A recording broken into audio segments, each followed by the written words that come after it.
industry and the dynamics outside is changing. The competition is increasing. So it is very, very important that while we take care of our external customers, our internal customers, our employees are also being taken care of. And I think psychological safety provides that safe space where they're not only able to speak up, but they feel valued and respected for their opinions. So I think for retention, for engagement, for better productivity and the better bottom line, it's important that the organizations are creating psychological safe spaces.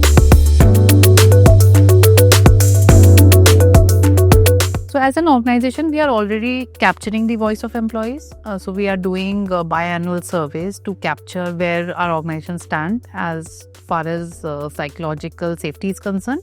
But something that we would like to do going further is make it maybe monthly, quarterly, and more so of day-to-day operations. So if we would like to empower our middle management, and I think middle management, if they are in direct touch with the employees and managing it day-to-day, that will create a foster inclusive environment rather than just capturing that feedback on a quarterly or a biannually basis. So regular feedback is something that we would want to do in our organization.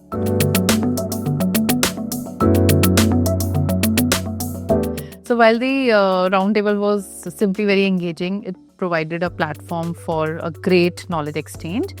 The key takeaways would be the report that the counselor had shared, and it was immense insight on the burnout rate of the organization and how India is, faring in the space of psychological safety. So that was a good insight.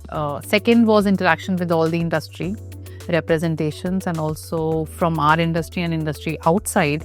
It was a great cross-functional eye-opener. So very well organized, logistically perfect. So thank you for the opportunity. Thank you, Neha, and we look forward to similar participation in the future events. Great, thank you. You're welcome. Thank you.